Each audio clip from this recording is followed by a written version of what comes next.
In football, your best ability is your availability. Well, as the Lions and Rams get set to play on Sunday night, the Rams are coming into this game a little on the mend, but the Lions, they sure as hell got a clean bill of health, and we're going to talk about it. So stay tuned. What are we? What makes us what we are and what we're going to be? It's grit. It's what we started with last year, guys. It doesn't matter if you have one ass cheek and three toes. I will beat your ass. Can definitely compete with the big dogs. 10-5 end zone touchdown Detroit Lions. You guys are unbelievable, man. I'm telling you. We are driven by Detroit. Hello, Detroit Lions fans, and welcome on back to yet another episode of MCM Motor City Mania. I'm your host, David T. Pike, and as always, we're diving on in.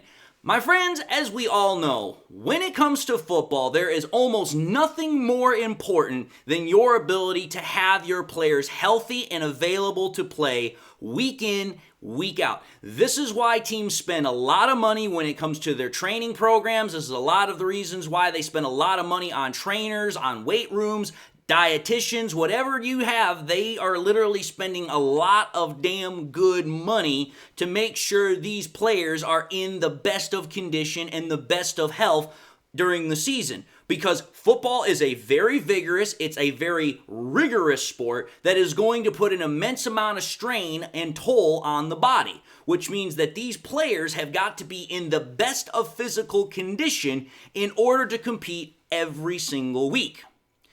And when we're talking about injury reports, when we're talking about health, obviously it's important for every single game. But for games like the one that is coming up for the Lions and the Rams, it is even more important because you want to have all of your players out on the field. And if nothing else, you would really prefer if they all came into the game with no injuries whatsoever that was going to potentially either limit them or hamper their ability to play at full maximum effort. Now, when we're talking about this and putting it in the context of the game that the Lions and Rams are getting set to play on Sunday night, the Lions are in a very unusual position because if there's one thing us Lions fans have always kind of had a lingering fear, a lingering, animosity towards is that we always have this fear that we're going to have a massive injury report and that some player is just going to, unexpectedly pop up on the injury report last minute and then, now we're out of that player, we're not going to have them on the field, and then all of a sudden it's going to change it's going to change the dynamic of how that game is going to be played for our team. But for the Detroit Lions, that's not really the case when it comes to our injury report this week. Again, when we take a look at the Lions injury report from their very first practice, now obviously this is an estimation. This isn't actually, a full-on actual injury report. This is based on if these guys would have practiced. But the thing of the matter is that the Lions only listed 3 players. 3 players. That is a very freaking short injury report list.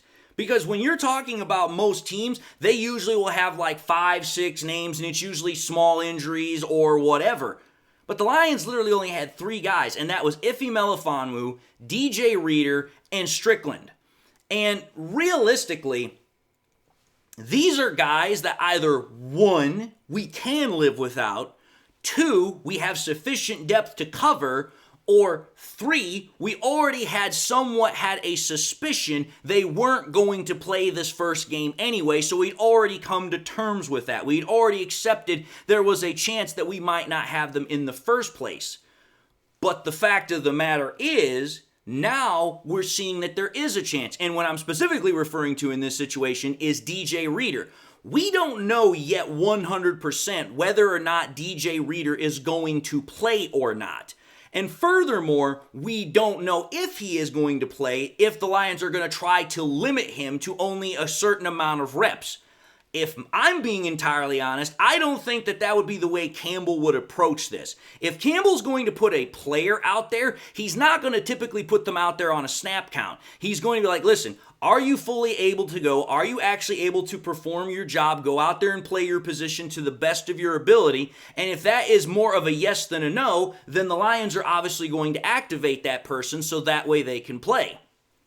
And the reason why I can say that, especially in this situation, is because while the Lions would absolutely love to have Reader out there week 1, they don't have to risk him if it's something that you know is a toss-up. The Lions have plenty of depth for the interior defensive line. They have McNeil. They have Levi Onwuzurike. They also have Josh Pascal. They have options in the middle. There is no reason to risk Reader if it's a toss-up. Let him sit and let him, heal up for another week so that way he's ready for the Bucs game week 2. But if he is good to go, then absolutely having him out there makes a massive difference, not only quite literally, but also figuratively. The other two guys, Ife Melifonwu and Strickland. Strickland, I'm not really worried about. He's primarily a depth player anyway and primarily a special teamer. So if he can't play, that one I'm not really fretting about.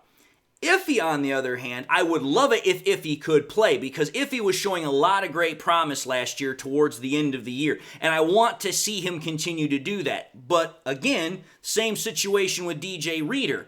We have plenty of depth in the safety room. We have Kirby Joseph. We also have Brian Branch. We have options. We also have, we don't have to freaking force people out there if we don't have to. We can be slow with this stuff. And the fact that we have so few injuries in this capacity is a massive, massive advantage for the Lions when we're talking about the counterpart here, the Rams. The Rams, we already knew, had various injuries coming into this game. We knew for a fact that Jonah Jackson had been dealing with a shoulder injury for the last 4 to 6 weeks. We knew that Rob Havenstein was dealing with a foot injury. And we knew that Puka Nacua at some point had injured his knee. But we had been told, at least on Nakua's front by Sean McVay, that he was going to be ready to roll. So we kind of already went like, okay, he's going to play. There's no problem there. Well, when the Rams released their first injury report, they did have 5 different names on their list for injuries.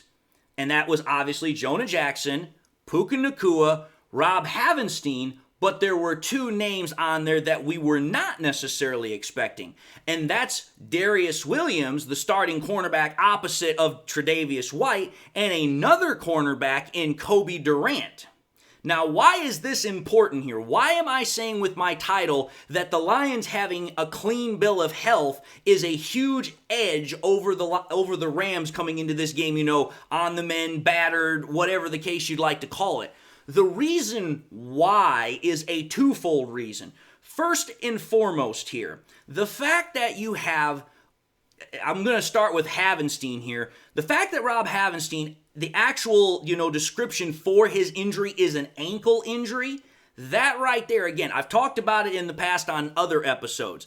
It's going to be a problem for him because for linemen, their feet is pretty much where everything starts for them. If your feet are not set, they're not solid, they're not healthy, it's going to have problems with your ability to effectively block because most of your strength, most of your ability to block comes from your feet. It's your base.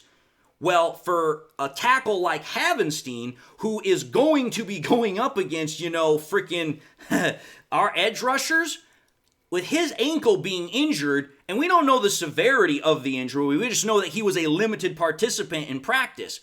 But the fact that it is injured and the fact that he has not had any time of practice in training camp whatsoever, that means that he's going to be rusty. It means also, like I've said, he's going to be slow out of his, sets once the ball is snapped.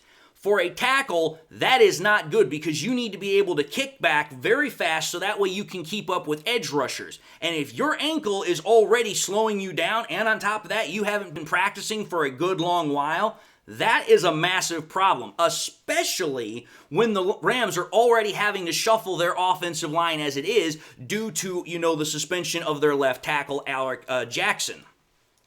So, okay, that right there, not a good situation, and I've talked about it before. But the two injuries that are new and that are definitely an eyebrow popper here are Darius Williams and Kobe Durant. And of those two, it's definitely Williams that's more of the eyebrow popper. Let me explain here. Darius Williams is, like I said, he is the opposite starting outside corner of Tre'Davious White. And the injury that Darius Williams has is a hamstring injury. Now, I'm going to tell you this right now. When it comes to hamstring injuries, they are a very fickle mistress. They can literally go one way or the other, and it's very hard to try and get a beat on them. It's very hard to try and figure out how the hamstring is going to react. And why that's a huge problem for Darius Williams is because as a cornerback, your ability to run is paramount because you have to keep up and run with wide receivers. But it's also even more important for Darius Williams because he's got to backpedal a whole hell of a lot out of, when the ball is snapped. So his quads, his hamstrings, all of these muscles are constantly getting worked ridiculously. If his hamstring is already having problems and he's trying to keep up with guys that are definitely going to be faster than him, such as, freaking Jamison Williams or Gibbs or Raymond or whoever the hell it might be, that's a big problem. Now, again, we don't know the severity of the injury, as is the case with Havenstein. I'm going to just say this. If it's a hamstring injury and he's in a limited participant status, it's probably not good, but it also is probably not bad enough to where he could probably miss the game. But if he does play, he's definitely not going to be 100%. And so that, again, is a huge, huge advantage for the Lions because now it's like, okay, their other outside starting corner is not necessarily going to be able to keep up. So if we want to, we should use our speed to exploit that weakness.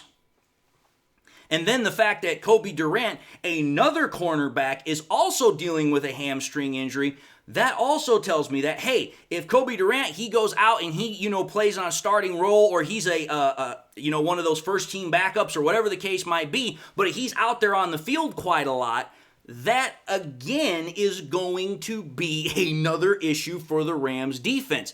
And again, this is a Rams defense that, regardless of what Rams fans want to say, it's dealing with a new scheme. It's dealing with a new defensive coordinator. You've got a whole bunch of rookies all over the place on this defense.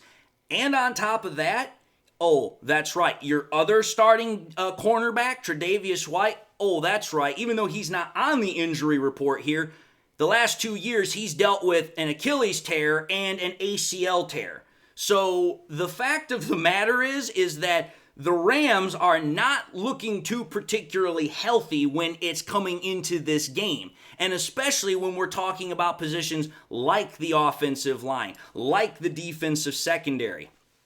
That right there is bad news bears, literally, for the Rams, because it's like, okay, here, our defensive line has got great depth. It's got great talent. If your offensive line is already being reshuffled and you're able to have your guys like Jackson and, Havenstein be able to play, they're still going to be rusty because they haven't practiced for a long time in training camp.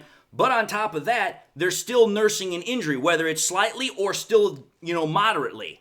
And the fact that we have the primary bulk of all of our defensive, rotational guys on the line, but, oh, that's right, all of our wide receivers are healthy, all of our tight ends are healthy, all of our offensive line is healthy, and Jared Goff is good to go. You guys are now starting to see why I'm saying the fact that the Lions don't have to worry about injuries right now is a massive bonus, because it's like, hey, we don't have to worry about the availability of our guys. They're going to be out there, they're going to be ready to play, they're going to be ready to rock and roll. But whether or not the Rams players are going to be able to go out there and they're going to be able to pick up everything because of how long they've sat out or because of the fact that the injury is more severe than what we may know right now in terms of the actual degree, this is all stuff you have to factor in. Whether or not our guys play or not is irrelevant because we've already pretty much come to the conclusion long before the injury list came out that they weren't going to play. But for the Rams, all of these guys are guys that they were expecting and or needing to play. Ours were just like, oh, well, if they do play, added bonus. But if not, we're not going to fret about it because we've already made our peace with it. We've already come to terms with it. That right there shows a huge difference, a huge dichotomy, if you will, between the Lions injury situation and the Rams injury situation. And that right there is, again, when you're going into a game like this, when you're going to need all your starters out there, you're going to need every piece of whatever weaponry you have on your roster to really ensure your ability to win a game like this. It's a massive ordeal. It's a massive problem. It is going to have an effect on the game. Even if these guys on the Rams come in and they do play, let's say they all play, the fact that, Williams and Durant, they're dealing with hammies, and the fact that Havenstein's dealing with an ankle, it is going to have an effect. I can guarantee you that 100%. It's going to happen. Somewhere along the line, that injury is going to cost a play somewhere, and it's all going to be up to whether or not the Lions can take advantage of it. And I guarantee you, they will find a way to do so. But anyway, folks, just wanted to make this quick episode, talk about it, because again, when you're talking about games like this, you take advantage of every little thing you can. And while health is certainly not a little thing, it's still something that you want to take advantage of whenever you can. But having said that, I'm going to end the episode and say thank you all for watching another episode of MCM Motor City Mania. If you like what you saw, by all means, I highly encourage y'all to watch the next episode. Also encourage y'all to do one of these three things: like, comment, and subscribe to the channel. If by chance you subscribed in the past and you forgot to do so at the time, or you just subscribed and you not had a chance to do so, again, please subscribe. It helps out the channel. But I also want to ask you, please, make sure you turn on that bell notification icon so that way you guys never miss any more content that I push out. I also want to encourage y'all to share this content with your Lions friends and family members. Share here on YouTube, share it on Twitter, share it on Facebook, share it anywhere and everywhere you can. The more we can share it, the greater the channel has a reach to bring in new viewership, the greater the channel can spread on YouTube, and the better the channel can do altogether. And with that being said, whether you're a new time viewer or whether you've been with me for a long time, I hope you all enjoyed the content. I further hope you all have got something in your life that makes you happy, makes you smile. And with that, I just want to say God bless, and until the next time we meet, I'll see you all in the next episode.